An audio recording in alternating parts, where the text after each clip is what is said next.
पैगंबर की जिसके बारे में नूपुर बहन ने अगर कुछ बोल दिया तो बैठो, बुलाओ अपने जितने भी आपके धर्मगुरु हैं वो बैठें और साबित करें कि जो बात उन्होंने बोली है गलत है। क्यों भीख मांगते हो हमारे देश से? और अगर आपके साथ इतने ये 53 देश मुसलमान के हैं तो आप अपनी ट्रेन कराएं, फ्लाइट कराएं और जाएं वहाँ पर। और ये गजवाए हिंद का दिमाग से निकाल दो। हम पत्थर लेके नहीं पैदा होते, हम शस्त्र और शास्त्र लेके पैदा होते हैं और हम जानते हैं कि कैसे जवाब दिया जाता है। मदरसे से उनका मौलवी संदेश देता है और वही कार्य पूरे देश में होते हैं जो ये हुआ है। मैं थोड़ा पीछे लेके जाना चाहूँगा। जब देश आज़ाद हुआ था और देश का बंटवारा धार्मिक आधार पे हुआ था तो इन्होंने मुसलमानों ने एक टांग पाकिस्तान में और एक टांग अपनी यहाँ पे हिंदुस्तान में भी फंसा के रखी। क्यों? क्योंकि आप देखेंगे विश्व में 57 देश हैं। 57 देश में से मुस्लिम जो 57 देश हैं उनमें से इन्होंने क्या किया? इन्होंने अपनी आबादी बढ़ाकर देशों को, सीरिया हो, ईरान हो, कई कंट्रियाँ ऐसी है जिन्होंने कुछ सालों बाद अपनी आबादी बढ़ाने के बाद वहाँ पर मुस्लिम कंट्री उनको घोषित किया है। तो ये भारत में भी चाहते हैं। लेकिन जब 2014 में हिंदू जागा और हिंदू ने नरेंद्र मोदी जी को भारत का प्रधानमंत्री बनाया और उन्होंने आने से पहले जब वो आए और उन्होंने सबको एक सबका साथ सबका विकास का जो नारा दिया, उसका मतलब ही ये था कि हमारे देश में किसी भी जाति का, किसी भी धर्म का, जो भी यहाँ का नागरिक है, ये जो हमारे देश में विकास हो रहा है, इंफ्रास्ट्रक्चर जो मजबूत हो रहा है, वो सबके लिए है। वो सिर्फ हिंदुओं के लिए नहीं है, ना वो मुसलमान के लिए है, ना जैन के लिए, वो सबके लिए है। तो हमारा जो हिंदू सनातन धर्म है वो तो हमेशा सारे धर्मों को लेकर चलने की बात करता है, लेकिन ये मुसलमान कहीं ना कहीं गजवाए हिंद अपने दिल में लेके बैठे हुए हैं। और मोदी जी, योगी जी के आने के बाद जो इन्होंने 73 साल से अपनी तैयारी करी थी उस पर कहीं ना कहीं रोक लगी है। और अरब कंट्री क्यों इनका साथ दे रही है उस पर भी मैं बताता हूँ। अरब कंट्री की जो इकनॉमी चलती है वो पेट्रोल पे चलती है और विगत कुछ वर्षों में आप देखेंगे ऑटोमोबाइल सेक्टर हमारा गैस से चल रहा है, हमारा बैटरी से चल रहा है। क्यों? मोदी जी ने आके सबसे पहले जो हमारा अरब कंट्री में एक तरह से उनका स्वामित्व था और हम कभी अगर हमारा किसी तरीके से युद्ध होता है तो सबसे बड़ा नुकसान हमें यही पहुंचा सकते थे। तो इस पे कंट्रोल करने के लिए हमारे देश ने, मोदी जी ने पेट्रोल पे जो हमारी प्रतिबद्धता थी उसको कम करना शुरू किया है और वहाँ से जो हम इंपोर्ट करते हैं, आयात करते हैं पेट्रोल, उसमें भी काफ़ी कमी आई है। ये चीज़ भी उनके दिमाग में है और इसमें सिर्फ भारत ही नहीं, पूरा विश्व एक तरफ से मोदी जी का साथ दे रहा है। इन चीज़ से भी ये घबराए हुए हैं, परेशान हैं। इन्हें कुछ नहीं दिख रहा। इन्हें दिख रहा है कि भारत आत्मनिर्भर भारत बनने की ओर है और इनका मंसूबा जो गजवाए हिंद था वो चकनाचूर हो चुका है। और ये चाहे कितने भी आज तैयारी कर लें, कितने भी ये धरने प्रदर्शन कर लें, कितने भी ये हिंसात्मक प्रदर्शन कर लें, जब तक हमारे देश में अच्छी सोच वाले बैठे हैं, नरेंद्र मोदी जी, योगी जी जैसे नेता बैठे हैं, बहन नुपुर शर्मा जैसी बैठी है, उन्होंने कुछ गलत कमेंट नहीं करा था। उन्होंने वही लिखा, बोला जो उनकी कुरान में लिखा है, उनकी हदीसों में लिखा हुआ है। और अगर उनको गलत लगता है, किसी ने कुछ बोल दिया है तो कोई बात नहीं, बैठ के उसका बात का जवाब बात होता है। बात का जवाब ऐसे पूरे देश में हमारी संपत्ति को नुकसान करके नहीं होगा और इसका हिसाब लिया जाएगा। इसका हिसाब देना होगा इन्हें और लिया जा रहा है जिस तरीके से योगी सरकार कर रही है काम अपना। तो हमारा कहना सिर्फ यही है, जो मुसलमान मेरी बात सुन रहे हैं, देश विकास से चलता है और आप भी इस देश के नागरिक हैं। और सबसे बड़ी बात, आज भी आप इतनी बड़ी जनसंख्या में होने के बाद भी माइनॉरिटी में हैं। आपको माइनॉरिटी में नहीं होना चाहिए। क्यों भीख मांगते हो हमारे देश से? और अगर आपके साथ इतने ये 72 देश, 53 देश मुसलमान के हैं तो आप अपनी ट्रेन कराएं, फ्लाइट कराएं और जाएं वहाँ पर। किसने रोका है आपको? ये हिंदुस्तान है और यह शाश्वत सत्य है, भारत हिंदू राष्ट्र है, इसको कोई नहीं झुठला सकता। 1973 में ये कांग्रेस ने कानून चेंज करा, उन्होंने इसको क्या कहते हैं, सेकुलर कंट्री घोषित कर दिया। उनके बाप की कंट्री है ये पिछली सरकारें जो थी उनका किया धरा है ये।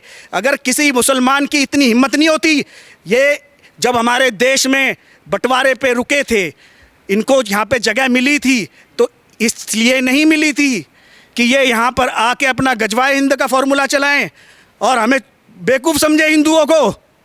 हम तैयार थे, तैयार हैं और तैयार रहेंगे। जहाँ जिस जगह जिस किसी को जवाब चाहिए वो जवाब देने के लिए हमारा देश तैयार है। और देश के नागरिक बन के रहेंगे तो इज्जत से रहेंगे, और देश के नागरिक नहीं बन के रहेंगे तो भिखारियों की तरह किसी देश के बॉर्डर पे खड़े होंगे जैसे रोहिंग्या खड़े हैं। अच्छा, एक बात सुनिए, कानपुर हिंसा के बाद जिस तरीके की प्रतिक्रियाएं आई, जैसे ओवैसी ने कहा कि पत्थर दोनों तरफ से चले लेकिन कार्रवाई सिर्फ एक तरफ पे हो रही है। एक मौलाना ने कहा कि हम सर पर कफन बांध कर निकलेंगे। तो क्या उसी का प्रदर्शन अगले शुक्रवार को किया गया? ये सब सोची समझी चाल है नुपुर शर्मा के नाम को लेके, और इनके जो ये सो कॉल्ड नेता हैं जो इनका नेतृत्व कर रहे हैं। सबसे बड़ी बात ये है कि इन मुसलमानों को भी सोचना चाहिए, एक बार जाके देखें इनका लाइफस्टाइल क्या है, इनके लाइफस्टाइल को देखें, इनके बच्चों को देखें कहाँ वो पढ़ रहे हैं। तुम यहाँ ज़मीन पे बैठ के पंचर लगा रहे हो, तुम किसी के घर में जाके भांडे बर्तन धो रहे हो, तुम्हारे घर की औरतें जाके कूड़ा बिन रही हैं। क्या ये तुम अपने देश अपने मुसलमानों को भविष्य देना चाहते हो? हैं, जब अगर हम विकास की बात करते हैं तो आओ ना, मिलाओ हमारे साथ हाथ, बढ़ो आगे, देश को आगे उन्नति की बात करो। और रही बात पैगंबर की, जिसके बारे में नूपुर बहन ने अगर कुछ बोल दिया तो बैठो, बुलाओ अपने जितने भी आपके धर्मगुरु हैं वो बैठें और साबित करें कि जो बात उन्होंने बोली है गलत है। या तो फिर कुरान को जो बात इन्होंने लिखी है उसको हटाया जाए उसमें से उन वर्ड्स को, या गूगल में अगर आप सर्च करेंगे ये चीज़ दिखती है वहाँ से हटाया जाए। जो चीज़ लिखी गई है वही चीज़ बोली गई है। और ये एक बहस हुई थी टीवी चैनल में जिसकी रिकॉर्डिंग सबके पास होगी। ये मोहम्मद जुबैर जो कि सो कॉल्ड नेता एक बनना चाह रहा है आज की डेट में, जिसने ये सारा का सारा प्रोपेगेंडा खड़ा किया है। तो आपको ये समझना चाहिए, आपके पास सुबह से शाम तक आप जब काम करते हैं तब जाके आपके घर में रोटी चलती है। अगर ऐसे ही आप ये दंगे करते रहेंगे तो आपके घर में रोटी देने की ना तो कोई जुबैर आएगा, ना कोई ये तुम्हारा अवसीद्दीन अवैसी आएगा, और ना कोई मुस्लिम धर्मगुरु आएगा, ना तुम्हारा ये अरब का कोई शेख आएगा। आएगा तो सिर्फ नरेंद्र मोदी, जिसने राशन बांटा था, तुम्हें भीड़ लगा लगा के राशन लेते थे। अवॉइड करो ना इसको, हटो माइनॉरिटी से अगर इतनी तुम्हें दिक्कत है तो। या तो मिल के चलो और ये गजवाए हिंद का दिमाग से निकाल दो। ये भारत है, ये हिंदू राष्ट्र है, और हिंदू की जो सोच है उसी के कारण तुम इस तरीके से आज ये सारी चीज़ें कर रहे हो। तो हमें भड़काने की ज़रूरत नहीं है, हमें रास्ता दिखाने की ज़रूरत नहीं है। हम शस्त्र भी चलाने जानते हैं और शास्त्र भी साथ लेके चलते हैं। यही बात मैं सबको समझाना चाहता हूँ। शस्त्र और शास्त्र अगर लेके कोई पैदा होता है तो वो हिंदू होता है। हम पत्थर लेके नहीं पैदा होते, हम शस्त्र और शास्त्र लेके पैदा होते हैं, और हम जानते हैं कि कैसे जवाब दिया जाता है, और उसके लिए हम तैयार भी हैं। ये मैसेज मैं इनको देना चाहता हूँ। हमारे साथ एक महिला भी हैं जिनसे हम इस विषय पे बात करेंगे, क्योंकि ये एक महिला अस्मिता का ही मुद्दा है। तमाम मुल्कों की सियासत को अगर गौर किया जाए तो हम देखेंगे कि 1947 में जब भारत का संविधान बना तो उसके बाद भारत में महिलाओं को वोटिंग का राइट मिला। ये so called developed European countries, American countries Bharat पर हंसी थी, लेकिन आज उसी देश में एक महिला अभिव्यक्ति की आज़ादी की रक्षा नहीं हो पा रही है। उसके पोस्टर्स को जूतों से छापा जा रहा है, उसके पोस्टर्स पे थूका जा रहा है, और यहाँ तक उसका एक पुतला बना के कर्नाटका में टांग दिया जा रहा है, ठीक उसी तरीके से जिस तरीके से तालिबानी लोग करते हैं। एक महिला के रूप में आप कितना विध्वंसक मानती हैं इस चीज़ को? मैंने जो पूरा अभी तक देखा, सिनेरियो देखा, और बड़ा अफसोस हुआ कि जिस देश में नरेंद्र मोदी जी ने 3 तलाक मुस्लिम महिलाओं के लिए जो रास्ता निकाला, आप ये सोचिए उनकी कितनी बड़ी विडंबना थी कि 3 तलाक कह के और उनके पति उनको छोड़ देते थे। एक भारत देश है जहाँ ये कानून लागू किया गया कि महिलाओं का सम्मान क्या होता है वो समझाया गया, और न्यायपालिका के माध्यम से उनको न्याय दिया गया। और आज आप उस भारतवर्ष में उनके नागरिकों के साथ आप क्या कर रहे हो? आप छोटे छोटे बच्चों को आगे कर उन्हें पत्थर पकड़ाकर, मैं सामाजिक कार्यकर्ता भी हूँ और कई सारे सेवा बस्तियों में कार्य करती हूँ। हम बच्चों को सिखाते हैं, झंडा तिरंगे की शान सिखाते हैं, एजुकेशन सिखाते हैं कि शिक्षा का क्या महत्व है। हम बच्चों को ये सिखाएंगे कि तुम पत्थर लेके जाओ और मारो, यानी कि आप पत्थर लेके बच्चों को आगे कर रहे हो, और वो भी जुम्मे के दिन। अगर आप कहते हो कि फ्राइडे आपका सबसे पाक दिन है, तो मैं अपने उन पढ़े लिखे मुसलमान भाइयों से पूछना चाहती हूँ, क्या किसी ने अभी तक इसका विरोध किया, किसी भाई ने इसका खंडन किया कि आप अपने ही इस्लाम को बदनाम कर रहे हो? यानी कि आप मस्जिद के अंदर जा रहे हो, पत्थर लेके निकल रहे हो और लोगों को दौड़ा दौड़ा के मार रहे हो, और उस सुरक्षा बल को मार रहे हो जिससे राष्ट्र सुरक्षित है, या आप पुलिस कर्मियों पर भी पथराव कर रहे हो। आपको डर नहीं है, खौफ नहीं है, कुछ भी नहीं है, ना बच्चों को ना आपको। आप क्या शिक्षा दे रहे हो उन बच्चों को? आपको भारत से क्या दुश्मनी है? पूरा विश्व इस टाइम कोरोना में नरेंद्र मोदी जी ने जो किया वो पूरा विश्व देख रहा है।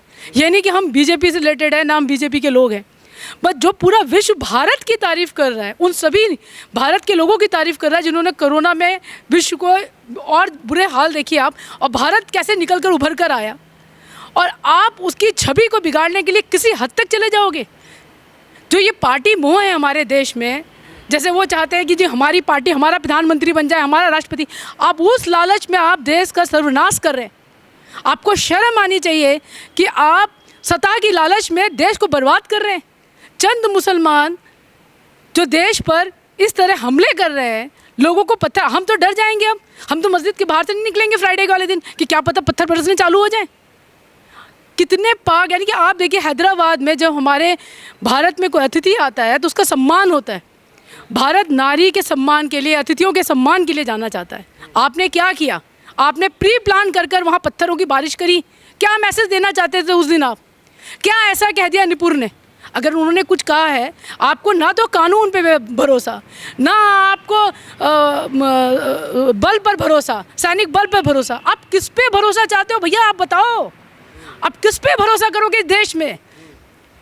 आप हमारे अतिथियों के सामने देश में अपमान करते हो। कोरोना के टाइम पे जब बाहर से विदेशी लोग आए तो आपने प्रदर्शन किया। मैंने कभी दिल्ली में नहीं देखा पत्थर बरसते हुए। मैंने कश्मीर में देखा था कि छोटे बच्चों को आगे करके पत्थर मारते हैं और फिर वो पुलिस बलों पर प्रहार होता है पत्थरों का। अब मैंने ये दिल्ली में देखा। अब जगह जगह यानी कि 13 राज्यों में ये कार्य चालू हो गया। मैं बिल्कुल खेरकर जी की बात से सहमत हूँ। कोई तो संगठन है जो हमारे और अच्छे मुस्लिम भाइयों को बदनाम करने के चक्कर में लगा हुआ है। वो चाहता है या हिंदू मुस्लिम राइट हो और ये अपनी रोटियां सेकें, यहाँ पर कानून व्यवस्था ख़राब हो। आप याद रखिए, अब पुलिस का आपको खौफ नहीं है कि आप सैनिकों को पत्थर मार रहे हो, सैनिक अपना वो लेके बचाव कर रहे हैं और आप कह रहे हो कि दोनों तरफ से पत्थर पड़ रहा है। अरे पत्थर क्या पुलिस वाले जेब में डाल के लेकर गए थे या हिंदू डाल के घूम रहे थे पत्थर? आप ये पत्थर की नीति क्यों अपना रहे हो? ये पत्थर पत्थर पत्थर कश्मीर से लेकर दिल्ली से लेकर अब 14 राज्यों में पत्थरबाजी क्यों कर रहे हो आप? इस पत्थर का मैं इनसे मतलब जानना चाहूँगी भाई कि पत्थर फेंक कर इनका ये क्या उद्देश्य होता है? ये पत्थर मार मार के लोगों को क्या दर्शाना चाहते हैं? और ये कहते हैं कि हमारे बजरंग दल ये और दल ये लोग जो है तलवार लेके घूमते हैं। अरे मंगलवार वाले दिन दिखाओ, शुक्रवार वाले दिन दिखाओ, किसी भी दिन दिखाओ। मैंने एक कल डिबेट में देखा कि एक ने कहा कि जी इनके आरएसएस वाले जो है तलवार और लठ सिखाते हैं। पहले हथियार नहीं हुआ करते थे, आपको पता है गुरिल्ला युद्ध ये सबसे देश की रक्षा करी जाती थी। हमारी तो झांसी की रानी ने उस तरह तलवार उठाई थी अंग्रेजों के लिए। तो क्या तलवार उठाई थी? क्या लोगों को मारने के लिए उठाई थी? अपने देश की सुरक्षा के लिए उठाई थी। और मैं तो नरेंद्र मोदी जी से कहती हूँ कि स्कूलों में ये परमानेंट एक नियम लागू करें कि हर बच्चे को ये नीति आनी चाहिए। कम से कम अपने देश की, अपने घर वालों की तो सुरक्षा कर पाओगे आप। कल को बाहर वाले अटैक करते तो आपको तो पत्थर छोड़, आपको डंडे चलाने भी नहीं आते। तो मैं ये मैसेज दूंगी उन अच्छे मुसलमान भाइयों को जो हमारे साथ सम्मिलित हैं, और मैं खुद यूपी से बिलोंग करती हूँ, कि वो बाहर निकल कर आएँ। जो देश में ये चाल चली जा रही है भारत को बर्बाद करने की, भारत में ये षड्यंत्र रचे जा रहे हैं, ये भारतवर्ष आपका है, आप इसको अपनाएं, क्योंकि इससे सुरक्षित देश आपके लिए कोई नहीं हो सकता, हमारे लिए भी नहीं हो सकता। इस देश में जो आपके कुछ चंद लोग ये हरकतें कर रहे हैं उनको बंद करें। मौलाना जी, उनसे आपसे हाथ जोड़ के निवेदन है कि आप इस बहुत वर्षों बाद मोदी गवर्नमेंट में मैंने देखा है कि हमारे आदरणीय श्री मोदी जी ने जो देश में बदलाव लाए हैं, इतना बदलाव मुसलमानों के हित के लिए कोई नहीं लाया आज तक। मेरे को पता है कोर्ट कचहरी में कितनी मुसलमान बहनाएं अपने कि 2 मिनट में तलाक कह दिया, फाइलों के चक्कर लगाते लगाते उनकी ज़िंदगी बीत जाती है। आज कम से कम उनके पतियों को खौफ तो है कि 3 तलाक कहने से कुछ नहीं होगा, कोर्ट में चक्कर काटने पड़ेंगे आपको। ये मोदी जी की गलती हो गई, ये हिंदुस्तान की गलती हो गई कि आपकी महिलाओं को न्याय दिला रहे हैं। और आप अपने बच्चों को तैयार कर रहे हो पत्थर बजाने के लिए। मैं यही चाहूँगी और एक मैसेज दूंगी सभी मुसलमान भाइयों को कि ये कोई ना कोई षड्यंत्र चल रहा है, और मोदी जी की से निवेदन है कि ये जो संगठन है जल्द से जल्द उस पर एक कार्रवाई करें, क्योंकि आपको 150 करोड़ की जनता के आप पिता हो, भीष्म पितामह हो आप। हमने आपको वोट दिया है, जवाबदेही मोदी जी आपकी है।